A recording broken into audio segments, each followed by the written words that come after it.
शहजाद चौधरी साहब, ये जो दौरा रहा अली अमीन गंडापुर के दौरों के बरअक्स ही रहा। काफी हद तक अवाम से बराह रास्त इंटरेक्शन की कोशिश भी की गई। वो जहां जहां गए, अगर जगहों को बंद किया गया तो उन्होंने लोगों से बातचीत करने की कोशिश की, अपना रूट बदल के भी रुक कर भी इंटरेक्शन करने की कोशिश की है।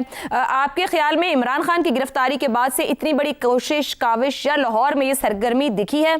आप इस दौरे के असरात पीटीआई की सियासत पर कोई देख रहे हैं? अच्छा, पहले तो ये कह लें जमहूरियत के बारे में एक जुमला कि जैसी जमहूरियत वैसी ही रवायात। तो इसलिए कोई अचंभे की बात मुझे दोनों तरफ में नजर नहीं आती। इनहराफ पता नहीं आप किसको कह रही हैं। हमारी जमहूरियत ही इनहराफ है अपने उस जमहूरियत से जो कि जमहूरियत हुआ करती है। दूसरी बात ये समझ आ गई पीटीआई को कि सिर्फ केपी के बलबूते पे सियासत नहीं चमक सकती, या जिस किस्म की सियासत वो करना चाहते हैं सिर्फ केपी अकेला नहीं कर सकता जब तक पंजाब ना उठे। अब ये एक तजर्बा था मेरी नज़र के अंदर, और दोनों अतराफ से जब ये प्लान हुआ और जब इजाज़त मांगी गई होगी तो उन्होंने भी, दूसरी तरफ पीएमएलएन ने भी, या जो गवर्नमेंट हुकूमत है उसने भी कहा होगा कि तजर्बा होना चाहिए। क्योंकि देखिए what is at stake. Stake ये है कि मुज़ाकरात करने हैं या नहीं करने, पहली बात। दूसरी बात, मुज़ाकरात करने हैं तो किस नौयत के करने हैं, और ये फैसला किस चीज़ ने करना है।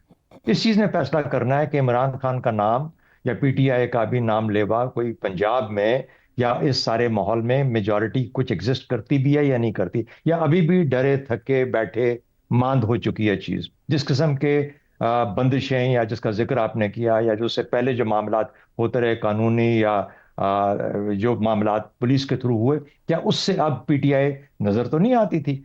वरना क्या जरूरत थी कि केपी का चीफ मिनिस्टर वहां पे जाए? गो के बात सही है कि चीफ मिनिस्टर को शायद पकड़ना इतना आसान ना हो या हर चीज खबर बन जाएगी, लेकिन कहां गई वो पंजाब की अपनी पीटीआई की लीडरशिप, अगर कोई एग्जिस्ट करती है तो? क्योंकि वो नहीं एग्जिस्ट करती थी इसलिए खैबर पख्तूनख्वा से एक आदमी को वहां भिजवाना पड़ा और कहा कि जाके टेस्ट तो करो, कोई नाम लेवा रह गया है, कोई निकल के आएगा बाहर, कोई अपनी जान को खतरे में डालना चाहता है, कोई कैद और बंद की सोबत 2 दिन के लिए, 4 दिन के लिए, 1 हफ्ते 10 दिन के लिए बर्दाश्त करने को तैयार है। पता ये लगा कि इतना आसान नहीं है। बाकी पंजाब का जो काम था, उन्होंने कहा कि कहीं ये ना हो कि फिर से पंजाब लाहौर उमड़ पड़े, और अगर लाहौर उमड़ पड़ा तो फिर तो हमारा तो किया धरा खत्म हो जाएगा। तो इसलिए मेरा ख्याल है कि ये डिटरमिन करना कि पीटीआई की इस वक्त कितनी पहुंच है, दिलों तक है या नहीं है, और अगर है तो कितनी ताकत के साथ है कि लोग उसके इस बंदिशों के बावजूद बाहर निकल आएंगे। तो लगता यूं है कि अभी तक मामलात वहां की जो इंतजामिया है उसके कंट्रोल में है लाहौर की, और वो रिजल्ट्स जो कि आने चाहिए थे नहीं आए। इससे क्या होगा? मुज़ाकरात की नौयत तय होगी कि मुज़ाकरात के साथ मजाक किया जाएगा या मुज़ाकरात को असल में, क्योंकि इतनी ज्यादा है अभी भी वो वहां पे फॉलोइंग है कि उसके इस वजह से मुज़ाकरात की जो सीरियसनेस है उसकी नौयत थोड़ी डिफरेंट करनी पड़ेगी। तो मेरा ख्याल है कि एक तजर्बा था। अब तजर्बे के नताइज क्या है? नताइज ये है कि कुछ उम्मीद है, कुछ नाउमीदी है। उम्मीद ये कहती है कि कुछ पैल्पेबल तो था, चीफ मिनिस्टर घूमा और कहीं ना कहीं से आवाजें भी आई, लगता है कहीं ना कुछ आवाजें छुपी हैं। इसकी वजह से आपने देखा कि सलमान अकरम राजा का बयान आ गया। उन्होंने कहा कि हम पोजीशन ऑफ स्ट्रेंथ से मुज़ाकरात करेंगे, एक डिफरेंट सोच के साथ। क्या ओह, ये तो लगता है कि कुछ नीचे है, अंडर करंट्स हैं, तो इसको इस्तेमाल करना चाहिए। ये पहला तजर्बा था। इसके बाद लगते हैं लेट्स वर्क ऑन इट, उसको कोशिश करते हैं। दूसरी बात, उन्होंने कहा उम्मीद, दूसरी तरफ उम्मीद क्या जागी कि बावजूद इसके कि हमने खुला हाथ दिया, किसी हद तक बंदिशें तो थी, उसमें कोई शक नहीं, लेकिन एक चीफ मिनिस्टर घूम रहा था। कितने लोग अपने उन बंदिशों के बावजूद बाहर निकले? नहीं निकले। इसका मतलब है ये काम ऐसे चलता रहना चाहिए। तो दोनों अतराफ से ये तय हो गया। तीसरा फाइनल सवाल आपका जवाब ये हो सकता है अब आगे क्या होगा? मुझे लगता है आगे वही कुछ होगा जो अभी तक होता है। मुझे इसमें कोई बहुत बड़ी तब्दीली नजर नहीं आती। एक और फाइनल बात कह दूं, आपने इनहराफ की बात की कि इस इनहराफ से किसने ज्यादा इनहराफ किया। कमाल ये है कि जिसने जितना भी इनहराफ किया दोनों को कोई नुकसान नहीं पहुंचेगा। ये पाकिस्तान की सियासत की खूबसूरती है। जो उनके पल्ले है वो उनके पल्ले रहेगा, जो इनके पल्ले है वो इनके पल्ले रहेगा। जब भी कभी फजा खुलेगी तो फिर मुकाबला जो होगा तो वही बता पाएगा कि असल मामला कहां पे तय हुआ। अभी तक कुछ कहना इस तजर्बे के बाद मुमकिन नहीं। दुरुस्त हो गया। रज़ा रूमी साहब, आपके लिए मेरे पास दो सवाल है। एक तो अभी शहजाद साहब की गुफ्तगू के एंड में मैं आपकी भी उस पर राय जानूंगी, मगर पहले मुज़ाकरात की जिम्मेदारी तहरीक तहफ़्फ़ुज़ आइन की है, मेरी जिम्मेदारी स्ट्रीट मूवमेंट चलाने की है, भरपूर चलाऊंगा, ये सुहेल आफरीदी ने लाहौर आकर वज़ीर आला केपी ने ऐलान किया है। क्या ऐसे ऐलान के बाद पंजाब हुकूमत इस्तक़बाल देगी? एक दूसरा ये कि ऊपर जमहूरियत और इनहराफ ही सवालिया निशान बन गए प्रोग्राम में। आपसे ये पूछना है कि दोनों वज़राए आला में से किसने बेहतर पॉलिटिकल मूव खेली है? देखिए, पहली तो जो बात है मुज़ाकरात और स्ट्रीट मूवमेंट की, ये पाकिस्तान तहरीक इंसाफ की जो हिकमत अमली है उसकी दो मुख्तलिफ शाखें कह सकते हैं आप, क्योंकि वो साथ में मुज़ाकरात के लिए भी टेस्ट करना चाहते हैं कि किस हद तक हुकूमत और इस्टेब्लिशमेंट जो है वो तैयार है या किस हद तक वो आगे जाएंगे, मगर वो ये प्रेशर जो है स्ट्रीट मूवमेंट का उसको भी रखना चाह रहे हैं। लेकिन स्ट्रीट मूवमेंट के लिए उनके जो मामलात हैं वो बन नहीं रहे। देखिए, एक साल पहले नवंबर में, अब तो साल से भी ज्यादा हो गए, एक कोशिश की थी।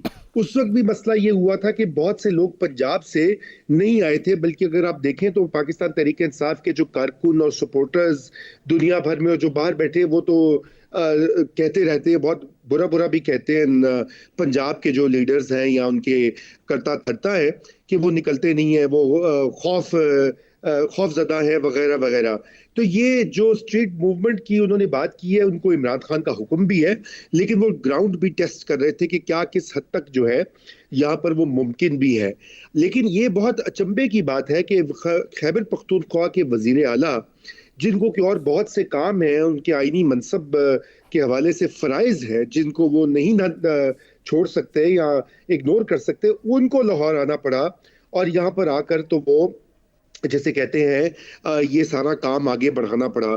ये कुछ मंतक से बालातर है ये बात, क्योंकि पंजाब में बहुत सारे लोग मौजूद हैं, उनके अपने पार्टी के जो चेयरमैन हैं वो भी ये काम कर सकते हैं, और इसके अलावा उनके MNAs और MPAs जो इलेक्ट हुए हैं और बहुत बड़ी तादाद में इलेक्ट हुए हैं। हालांकि PTI का ये दावा है कि उनके और भी लोग वोट उनको मिल सकते थे या उनके मेंबर्स आ सकते थे पार्लियामान में, लेकिन वो MPAs और MNAs कहाँ हैं इस वक्त जिन्होंने वोट लिए हैं लाखों, तो वो क्यों नहीं ये वाला काम करे? खैबर पख्तूनख्वा के वज़ीर आला को ये सब कुछ क्यों करना पड़ रहा है? ये भी कुछ सोचने की बात है। और उसकी एक बुनियादी वजह ये है कि ये पार्टी के अंदर यहाँ पर एक ये जो KP ग्रुप है वो ये समझता है कि पंजाब वाले जो हैं वो मुतहरिक नहीं है, वो सिंसेयर नहीं है, और वो या तो खौफजदा है या वो मिल गए हैं। आपको पता ना, इस तरह के अलकाबात और अल्फाज इस्तेमाल किए जाते हैं सोशल मीडिया पे भी कि फलां टाउट है, फलां ये है, फलां वो है। तो ये वाला भी एक मामला था। अब रही बात कि कौन से वजीर आला ने, देखिए सुहेल आफरीदी साहब जो है उन्होंने तो काफी बड़ी हद तक कुछ मैच्योरिटी तो दिखाई, जिस तरह आपने देखा कि उन्होंने एक इंटरेक्शन भी किया सहाफियों से, अगरचे कि उसमें बहुत सारे ऐसे थे जो कि पाकिस्तान तहरीक इंसाफ के हमनवा या सिंपथाइजर कह सकते हैं, उनसे हल्के फुल्के सवाल, एक दो सख्त सवालात भी थे, लेकिन उन्होंने बड़े अच्छे जवाब दिए और मैं खुद भी हैरान हुआ कि बड़े तहम्मुल से उन्होंने बात सुनी। लेकिन उनके साथ जो उनके रफ़क़ाए कार थे, उनका रवैया तो बिल्कुल ही जिसे कहना चाहिए बिलो द बेल्ट रहा। एक तो जो साहब वजीर हैं वहाँ पर उन्होंने तो बहुत ही जिसे कहना चाहिए रकीक और अखलाक से गिरी हुई बातें की पंजाब की वज़ीर आला के बारे में। फिर एक और जो उनके तर्जुमान है उन्होंने भी बहुत सख्त ज़बान इस्तेमाल की। देखिए, सियासत वालों के लिए भी तो वेलकम में कुछ मुनासिब अल्फाज का इस्तेमाल नहीं किया गया, मगर आप जैसे तारीफ कर रहे हैं CM KP ने जिस तरह हैंडल किया अगर सवालों को, तो फिर इमरान खान ने जिम्मेदारी भी तो उन्हें ही दी है स्ट्रीट मूवमेंट की। इसका मतलब है वो भी समझ रहे हैं कि पंजाब में दम नहीं है, मुझे यहाँ KP से कुछ रवाना करना पड़ेगा।